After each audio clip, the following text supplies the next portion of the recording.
Ce soir, dans E égale M6, découvrez les trésors insoupçonnés de notre corps. Nous produisons une quinzaine de kilomètres de cheveux par an. Mais savez-vous que cette précieuse matière peut être transformée en diamant? Vous allez découvrir que c'est grâce au carbone contenu dans nos cheveux que l'on peut créer des diamants. Quelle quantité de cheveux faut-il? Comment les scientifiques parviennent-ils à réaliser cette étonnante transformation? Nous nous sommes rendus dans un laboratoire espagnol pour suivre cette incroyable prouesse. Depuis la préhistoire, l'homme taille et sculpte l'ivoire, une matière rare et précieuse. Cet ivoire provenait en général des éléphants. Mais savez-vous que nous en possédons tous? C'est lui qui constitue l'intérieur de nos dents. Alors, cet ivoire est-il comparable à celui des pachydermes? Pourrions-nous récupérer l'ivoire des dents de lait tombées pour fabriquer des objets? Et comment notre corps peut-il fabriquer une matière aussi dure? Vous saurez tout. Et si votre corps était plus précieux que vous ne l'imaginez? N'avez-vous jamais eu à faire une prise de sang pour évaluer votre taux de fer? Mais saviez-vous que notre corps abrite la plupart des métaux? Cuivre, zinc et même l'un des plus précieux, l'or. Mais dans quelle proportion? Comment peut-on le doser et à quoi sert-il? Pour le savoir, Mac Lesguy a accepté de nous confier l'une de ses mèches de cheveux. Va-t-on y trouver de l'or? Avec juste cette petite quantité de cheveux, vous pouvez savoir si j'ai de l'or à l'intérieur. Tout à fait. À CFG Bank, nous pensons que le premier rôle d'une banque est de vous simplifier la vie. Comment? En restant accessible avec un dispositif multicanal, fiable et performant pour effectuer la plupart de vos opérations bancaires.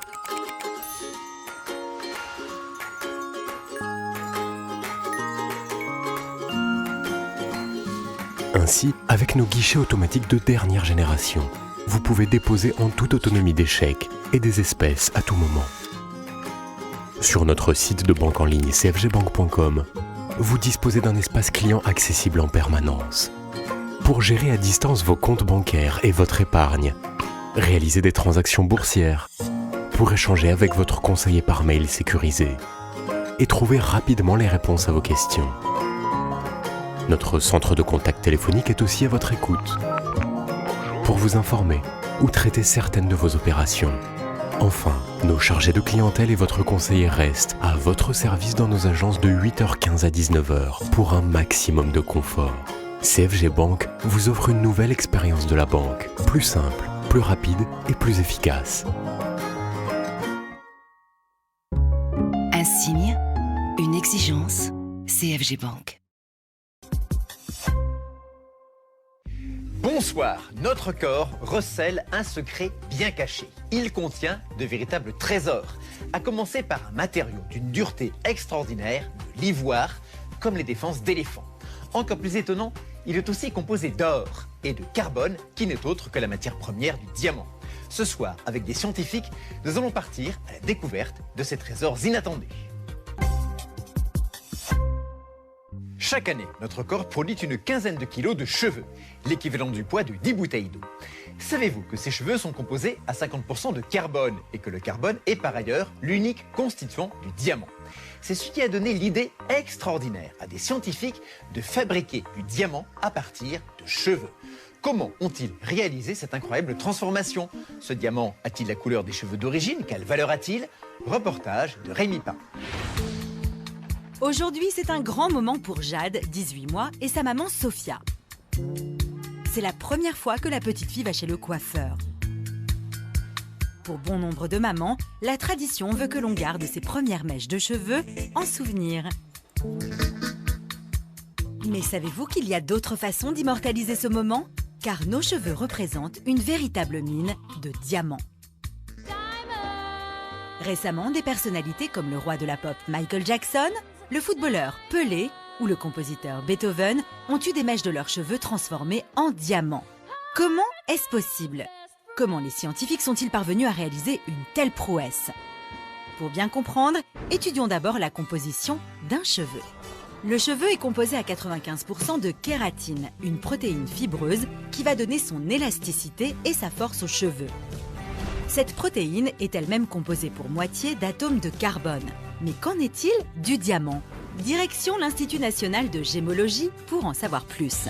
Un diamant, c'est composé uniquement d'atomes de carbone, donc c'est du carbone pur, comme notre mine de crayon. Le carbone qui compose cette mine de crayon est présent sur la Terre depuis sa formation. C'est l'élément essentiel des composés organiques. On le retrouve ainsi dans tous les végétaux et même dans chaque être vivant. Et certains minéraux comme le graphite ainsi que le diamant sont constitués à 100% d'atomes de carbone. Mais comment le carbone peut-il prendre autant de formes ? Les différentes formes qu'on peut retrouver du carbone, c'est dû aux différentes profondeurs de formation dans la Terre. Plus on s'approche du centre de la Terre, plus la pression et la température sont fortes. À 200 km de profondeur, où la pression et la température sont très élevées, le carbone va se transformer en diamant. À des profondeurs moins importantes, on trouvera d'autres roches comme le graphite, qui se forment à 100 km de profondeur. Dans le diamant, les atomes de carbone forment un système cristallin cubique et compact. C'est ainsi que le diamant devient l'un des matériaux naturels les plus durs. Le graphite, qui lui aussi est un cristal de carbone pur, est en revanche un minéral tendre, car à l'inverse du diamant, ces atomes sont structurés en feuillets, distants les uns des autres, reliés par des liens peu solides. Mais alors, avons-nous des tonnes de diamants sous nos pieds, cachés dans le manteau de la Terre ?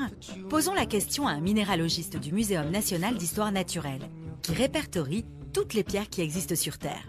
Les diamants, ils sont là où ils se sont formés. Le manteau est riche de diamants. Ce qui est rare, c'est retrouver les diamants à la surface de la Terre. Lors d'une éruption volcanique, le magma remonte à une très grande vitesse et arrache des débris tout le long de son passage. Ils vont alors être éjectés à la surface de la Terre. Parmi ces débris figurent des diamants. Ils proviennent de 200 km sous terre. Les phénomènes volcaniques qui ont permis les diamants de remonter à la surface sont extrêmement rares. Ils ne se sont produits qu'à une certaine période de l'histoire de la Terre. Actuellement, par exemple, ce volcanisme n'existe plus. Voilà pourquoi le diamant est rare et donc très cher. De quoi donner envie aux scientifiques de produire des diamants synthétiques. Il faut voyager jusqu'en Espagne, près de Séville, pour rencontrer les chercheurs qui ont réussi cet exploit. Cela peut paraître incroyable, mais derrière les portes de ce bâtiment d'apparence banale, des scientifiques espagnols transforment tous les jours des cheveux en diamants. Comment est-ce possible? Et ces diamants sont-ils vraiment identiques aux diamants naturels? Ils n'ont pas de différence. Il n'y a absolument aucune différence. Nous reproduisons les conditions de la nature. Depuis nos cheveux jusqu'à la naissance du diamant, suivons étape par étape cette incroyable transformation. Nous donnons à Christina, la chimiste de l'entreprise, des mèches de cheveux de la petite Jade. Entre 1 et 2 grammes suffisent pour la fabrication des diamants. Christina prend tout d'abord quelques mèches qu'elle place dans un petit récipient. On l'introduit dans le four. On monte la température et ainsi on parvient à extraire le carbone des cheveux. Les cheveux vont se carboniser comme du bois qui brûle dans la cheminée. Christina récupère les cheveux transformés en carbone qu'elle va broyer pour faire une poudre. Une fois cette poudre obtenue, elle est placée dans un moule en acier et pressée, de manière à obtenir un petit disque de carbone. Une fois le disque de carbone produit, il est placé dans un petit récipient appelé capsule de réaction. La capsule est ensuite introduite dans la pièce maîtresse de l'entreprise espagnole, l'incubateur de diamants.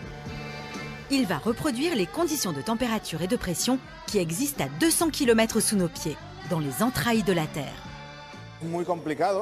C'est très compliqué de le faire parce que nous devons maintenir les conditions de la Terre pendant plusieurs semaines.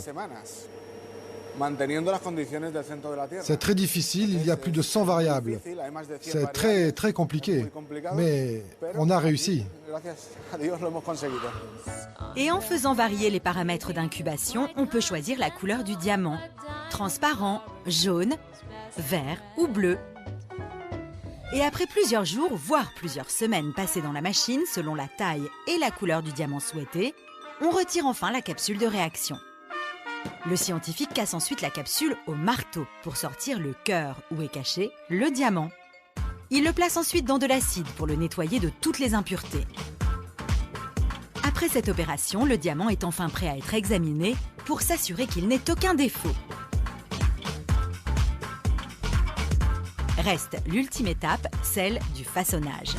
Après avoir analysé les caractéristiques du diamant, la pierre est envoyée à des joailliers qui vont lui donner sa forme finale.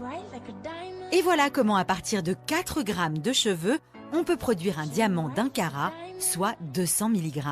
Et ce diamant est en tout point comparable à celui que produit la Terre. Mais il est fait de cheveux de ce que vous aimez, il est donc d'autant plus précieux. Cette technologie est pour le moment onéreuse. Un diamant de synthèse coûte un peu plus cher qu'un diamant naturel. Donc, avec 4 grammes de cheveux, vous obtiendrez une pierre précieuse d'une valeur de 1 000 €. Comme l'homme produit en moyenne 15 kg de cheveux par an, chacun possède virtuellement des centaines de diamants dans sa crinière. Pensez-y la prochaine fois que vos cheveux finiront dans la poubelle du coiffeur.